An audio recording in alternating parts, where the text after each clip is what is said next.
আসসালামু আলাইকুম। আশা করছি আমরা সবাই অনেক ভালো আছি। মধ্য এশিয়ার দেশ 5টি, এগুলোর রাজধানী নিয়ে কিন্তু আমাদের প্রায় অনেক কনফিউশন হয়ে যায়। চলো দেখি আজকে গল্প দিয়ে এগুলো আমরা মনে রাখতে পারি কিনা। কাজাকিস্তানের রাজধানী হচ্ছে আস্তানা। আস্তানা, ধরো তুমি নামাজ পড়ার জন্য অ্যালার্ম দিয়েছো, ঘুমও ভেঙেছে, কিন্তু খুব ধীরে সুস্থে আস্তে আস্তে ঘুম থেকে উঠছো। তোমার নামাজের টাইম কি থাকবে? কাজা হয়ে যাবে না? তাহলে আস্তে আস্তে ঘুম থেকে ওঠার জন্য আস্তানা। আর নামাজ যে কাজা হলো, কাজা থেকে হলো কি কাজাকিস্তান। কাজা থেকে কাজাকিস্তান, কাজাকিস্তানের রাজধানী হচ্ছে আস্তানা। কেউ একজন ধরো খুব বোকা বা মূর্খ, তাকে কিন্তু আমরা কি বলতে পারি? উজবুকও বলতে পারি। এই উজবুকরা অনেকে কি করে? তাস খেলে জীবনটা বরবাদ করে দেয়। তাহলে উজবুক থেকে উজবেকিস্তান, আর তাস খেলে যে জীবন বরবাদ করে দেয় সেটা থেকে হচ্ছে কি তাসখন্দ। তাহলে উজবেকিস্তানের রাজধানী হলো কি তাসখন্দ।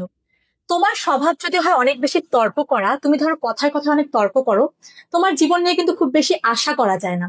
তাহলে তর্ক থেকে হচ্ছে তুর্কমেনিস্তান, আর ওই যে আশা করা যায় না সেটা থেকে কি হলো? আশখাবাদ। আশা করা যায় না সেটা থেকে কি? আশখাবাদ।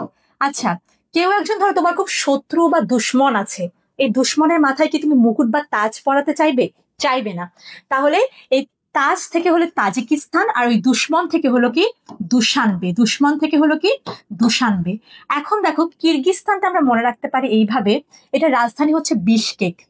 এই একটা মাত্র মধ্য এশিয়ার রাজধানীর মধ্যে ক আছে, এটা শেষ হয়েছে ক দিয়ে। বিশকেক শেষ হয়েছে ক দিয়ে, কিরগিজস্তান শুরু হয়েছে কি দিয়ে? ক দিয়ে। তাহলে কিরগিজস্তানের রাজধানী হচ্ছে বিশকেক। আশা করি তোমাদের মনে থাকবে। ভালো থাকবে, সুস্থ থাকবে। আসসালামু আলাইকুম।